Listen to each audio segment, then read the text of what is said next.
Welcome back to the deep dive. So imagine this setup for trying to contact, well, an advanced consciousness. Yeah. You've got a tiny table, a red electric Christmas candle for light, someone's wedding ring, and the entity you do contact basically calls the whole thing silly tricks. It sounds completely bonkers, doesn't it? But that weird mix, the sort of mundane, almost kitschy setting, and these, well, truly profound physical events, that's exactly why this session is so interesting to dig into. Absolutely. And that's what we're doing today. This deep dive is all about Session 11, recorded way back on January 1st, 1964. It's from the early sessions, Book 1 of the Seth Material. And it's a really pivotal session, this one. It happened because the holidays and some travel had broken their usual routine with the Ouija board.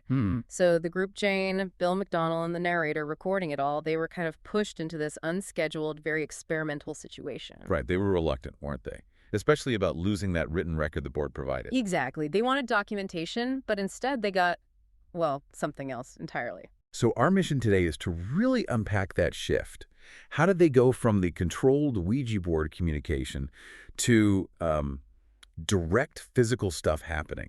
We need to look at Seth's methods making light appear, changing body shapes, even levitation. And doing it all while being incredibly sarcastic about the whole affair. It's a fascinating mix of power and, well, attitude. Let's get into it. Part 1, the reluctant experiment. Okay, so the mindset is key here. The narrator makes it really clear they didn't particularly want to do this session this way. They preferred the board. Yeah, because, and I'm sort of paraphrasing here, it gave them a written record, something solid they could analyze later, maybe build on for other experiments. They were aiming for structure, data. It sounds almost like a scientific approach, trying to keep it rigorous. They even avoided the word seance. Right. They wanted to investigate, not have some spooky session. But apparently, just talking about it got them in the mood. And suddenly, there they were, trying direct contact without the usual tool. And the setting itself.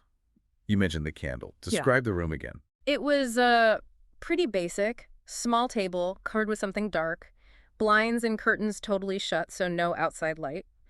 White walls, which probably helped a tiny bit once their eyes adjusted. Ooh, but the main light source was just that one little diffused red electric Christmas candle. Exactly. It creates this really intense, focused, almost theatrical atmosphere, doesn't it? Very intimate, maybe a bit creepy. Definitely. And their first attempt. Hilarious. Oh, yeah. They put Jane's wedding ring on the table, joined hands around it, and just started asking for something to happen. And the narrator immediately thinks he sees something. He sees this tiny point of light appear on the edge of the ring and gets excited. They're like, this is it, a sign. Yeah. Turns out, after he shifted his arm a bit, he realized it was just a reflection of the red candle on the gold ring. Oh, man. Talk about a reality check. Exactly. That little moment perfectly captures their state, wanting to believe, seeing something, then immediately debunking it themselves. They even had to move the candle and diffuse the light more just to stop tricking their own eyes. So, okay, they fixed the lighting issue. Then what?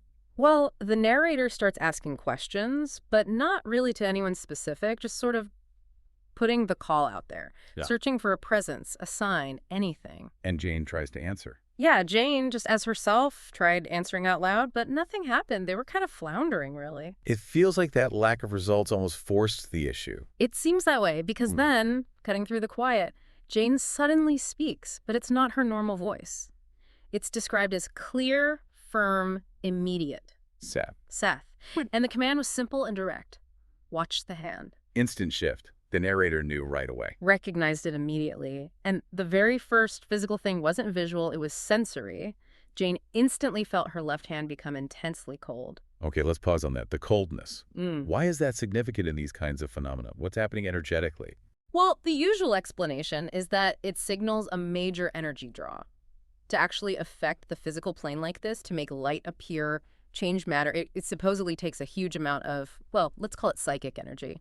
Some old texts call it ectoplasm. Right. So pulling that energy rapidly from the medium's body, maybe from the surroundings too, causes a noticeable temperature drop. It's like the thermodynamic cost of doing business on the physical plane. So the cold is the first sign of the manifestation starting. Often, yes. And the fact that Seth bypassed the board and went straight for controlling Jane's body like this, it suggests he decided to exert direct force. Forget the subtle pointer. He's using the medium herself as the instrument now. You wanted proof. Here's proof, like part 2. The physical showcase, cold light, and sarcastic commentary. And this is where Seth really puts on a show, but he is also kind of a cranky performer. The narrator specifically says Seth described everything that happened next in minute detail. He wanted them to know exactly what they were seeing. Exactly, with considerable relish, apparently, making sure there was, and I quote, no doubt as to what took place. He's teaching while performing. Performing and complaining. So the first thing, after the cold, was the light. Yes.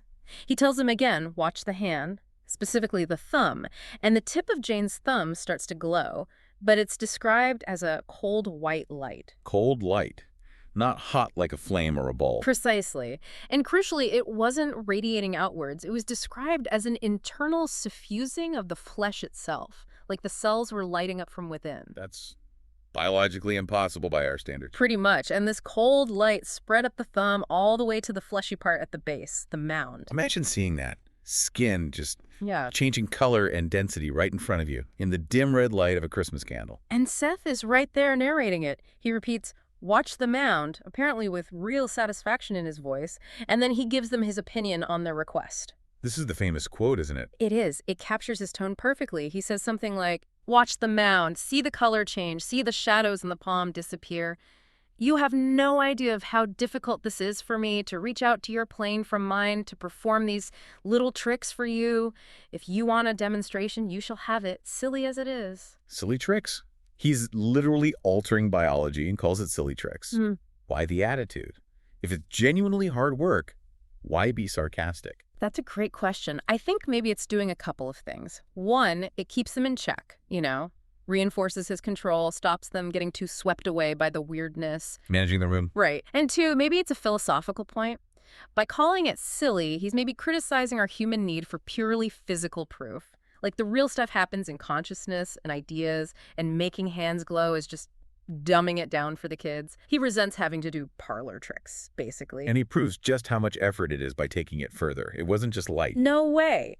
The light spreads up her forearm towards her black sweater sleeve, Okay. and then her wrist actually thickens and turns white, too. Thickens, like the Yeah. bone structure. That's how it's described. A change in proportion. And Seth is apparently loving it, saying something like, you didn't think I could do it, did you, my lovelies?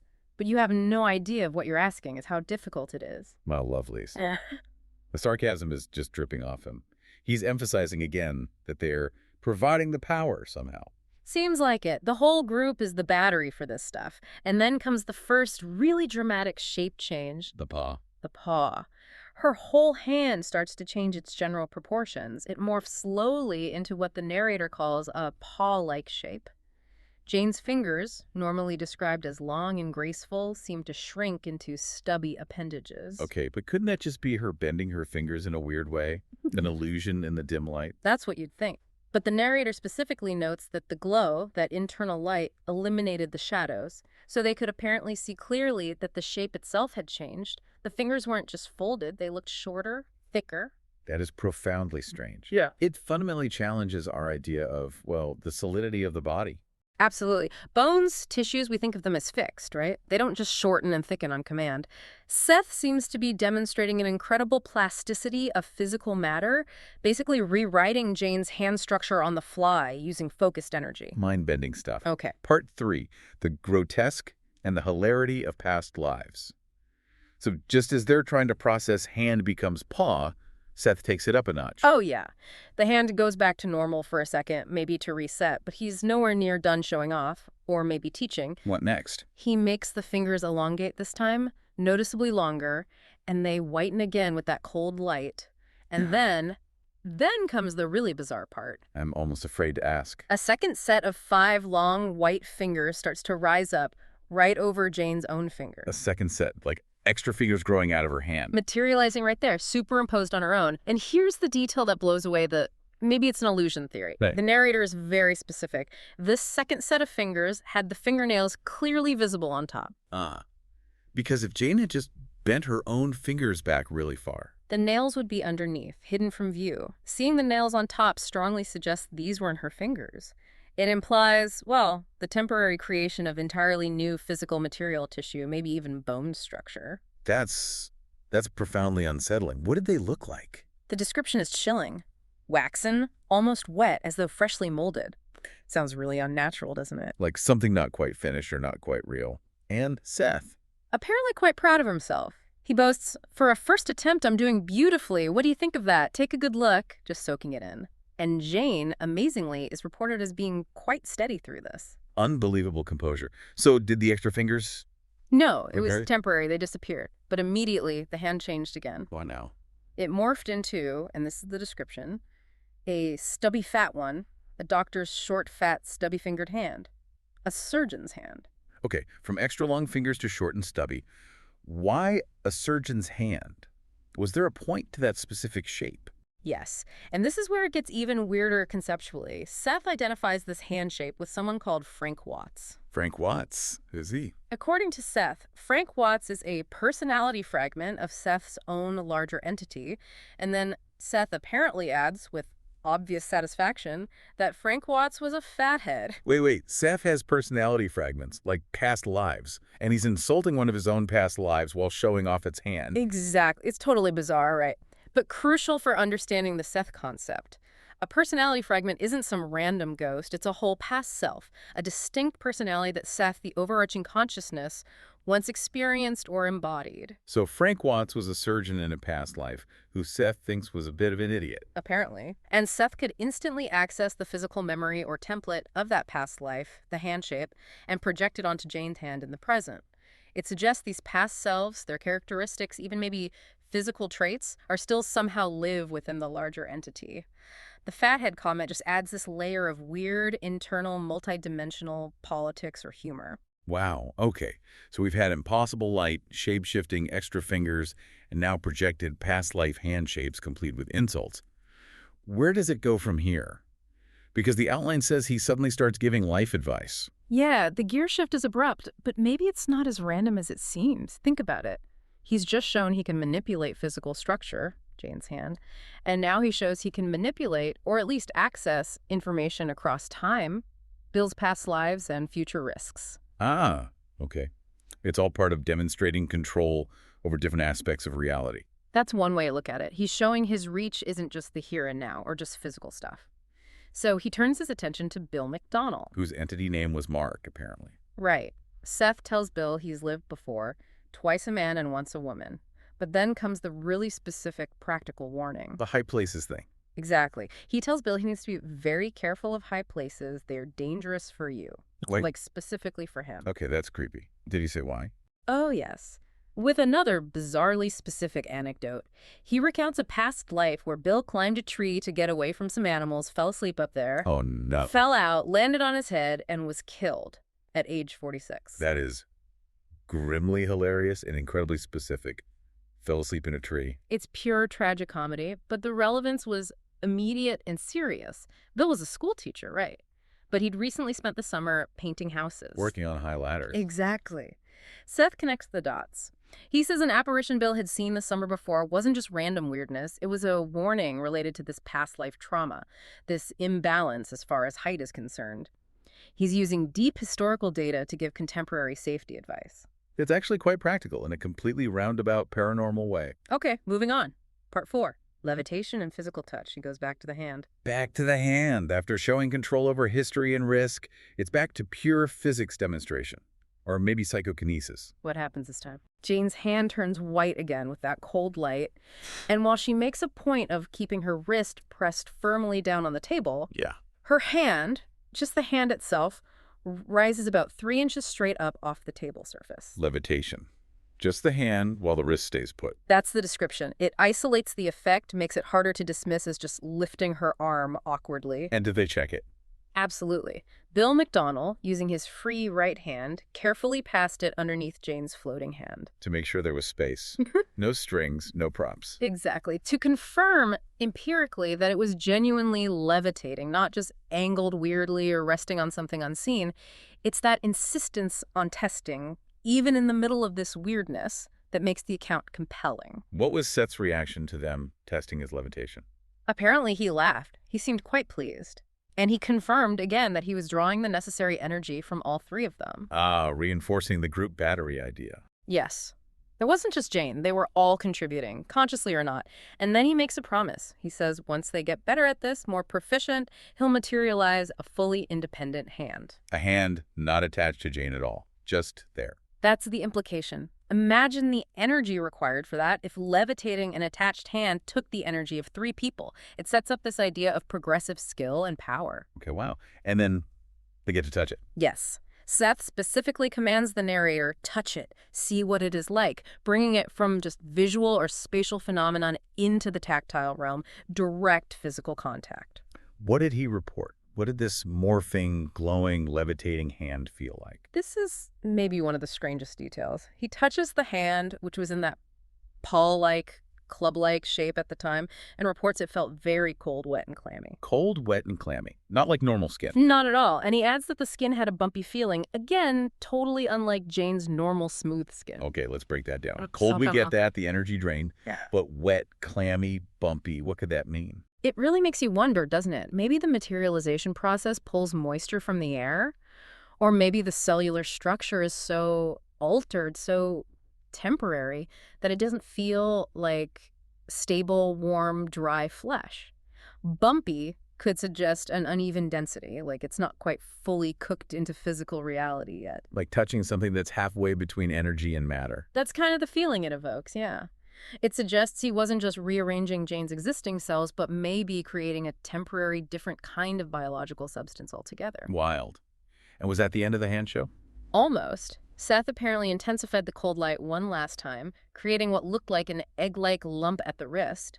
Then he had Jane put her transformed hand right next to her normal other hand on the table. For comparison. Exactly, so they could, quote, plainly see the difference. No ambiguity. Here's normal. Here's this. Talk about putting an exclamation point on it. Okay, part 5. The mirror and the snout-like creature. They took a break after all that. A short break, yeah. But interestingly, they didn't turn the lights on, stayed in the dim red glow, and then Seth came back, apparently quite imperiously. Sea entity. Very much so. He commanded them to move the table so they were facing the bathroom doorway. They were hoping, or maybe he intended, for some kind of materialization to happen there. And the narrator points out the humor here, right? These grown adults just... docilely followed Suck's every order. Yeah. After seeing hands turn into paws and levitate, you can imagine they were probably quite suggestible, or just plain awestruck. Shifting furniture around in the dark on the command of an invisible entity. It's absurd, and then someone gets told off for eating candy. Right. The narrator was finishing a piece of candy, and Seth apparently snapped at him. This isn't a lunch meeting, nor is it a circus session. Ouch. He really didn't like them treating it casually, even though he called his own stuff silly tricks. The contradiction is part of his charm, I guess. He also nixed their idea about the bathroom being a good spot for phenomena because it was white-tiled and relatively bright, even in dim light. He said it was much too light for what they wanted, adding that crucial line. We make light from darkness. Meaning the phenomenon generates its own conditions, its own light source. It doesn't rely on external lighting. That seems to be the implication. He's the source not reflecting ambient light. So instead, he tells them to shut the bathroom door. Which had a mirror on it. A full-length mirror facing out into the living room where they were. So now they had to crowd up close to this mirror to see their reflections in the very dim red light. Setting the stage for something else. What did Seth say he was going to do? He was very clear about his intention. Now watch closely, for I am going to change Jane's image in the mirror. I am going to replace it with another. Watch the shape of the head. Closely now, for this is very difficult. Changing her reflection but not her actual self. How did that work? Slowly, according to the account, Jane's reflection in the mirror started to change. The reflected head seemed to drop lower, the skull shape altered, the hair looked shorter, the shoulders hunched over. Okay, weird distortion.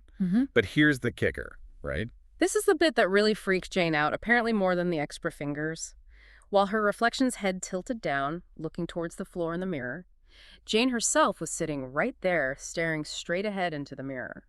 Whoa. Okay. Her physical body and her reflection were doing two different things simultaneously. Exactly.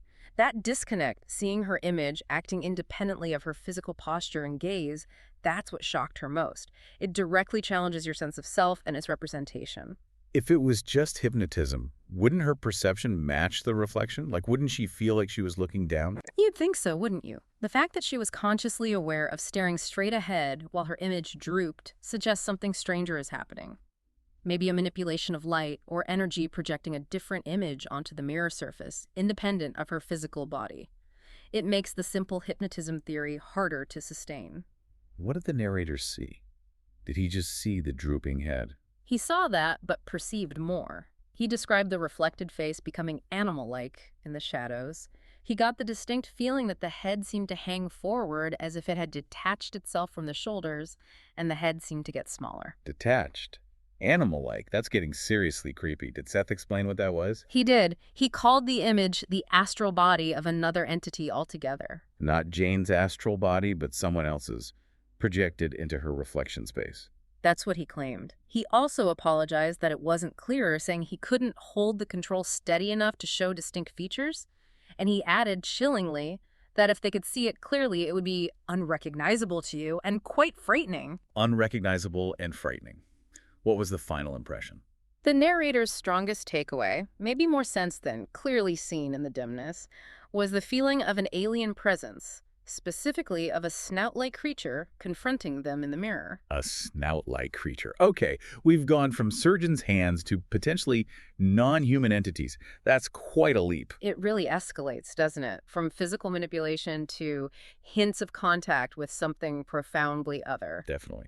All right, part 6, synthesis and implications. So after the snout creature vibe, did things wrap up? Yeah, the phenomena stopped shortly after the mirror demonstration, and Jane was completely wiped out, apparently. Understandably. The session ended after 10 p.m. How did the others react afterwards? Were they convinced? It's interesting, their impressions differed. Bill Macdonnel, who was maybe more focused on the tangible, was much more impressed by the physical hand, changes, the cold, the texture, the levitation. He apparently barely even noticed the mirror stuff. Which shows how subjective these experiences can be, even when people are in the same room. Absolutely. What hits one person might miss another. But even with everything they did agree on seeing and feeling, the extra fingers, the texture change, the verified levitation, they still fell back on doubt. They didn't fully accept it. They agreed, quote, some things did take place, which is quite an understatement. But then they immediately started wondering if maybe one of them, probably meaning Jane, had somehow hypnotized the other two. Even after the objective test, like passing a hand under the levitating one, even after the reflection doing something different. Yep. They acknowledged that if it was hypnotism, it was quite an accomplishment. But that explanation, however improbable, seemed safer, more psychologically manageable than accepting that the fundamental rules of reality had just been casually broken in front of them. It really shows the power of our default worldview, doesn't it? The mental gymnastics we'll do to avoid confronting something truly reality-shattering. It's a powerful filter. Hypnotism is weird, but it's a known category of weird. Consciousness instantly reshaping bone. That's off the map for most people. And they didn't rush to try it again, did they? No. The narrator mentions time limits, but also, very honestly, a fear of failure, maybe fear of it not working again, or perhaps fear of what else might happen if it did. And they felt they needed to learn more from Seth first, through the board, presumably. They'd clearly stumbled into something much bigger and, frankly, scarier than they anticipated. They peeked behind the curtain and got spooked. Something like that. So let's try and pull the key takeaways from Session 11 for you, the listener. What makes it so important? Well, first, it's that running commentary, isn't it? Seth isn't just doing things. He's explaining the mechanics, the difficulty, giving his sarcastic opinions. It's like getting a physics lesson from a trickster god. Exactly. It provides context with the phenomena. Second, it's a masterclass in the apparent plasticity of matter. Seth demonstrated control over light, temperature, density, shape, even gravity, all localized on Jane's hand. It makes you question how fixed biological structures really are. And third, there's Seth himself. That complex personality, immense power mixed with this almost macabre wit, the sarcasm, the impatience with their childish desire for demonstrations. He's not just a voice, he's a character. A very challenging one.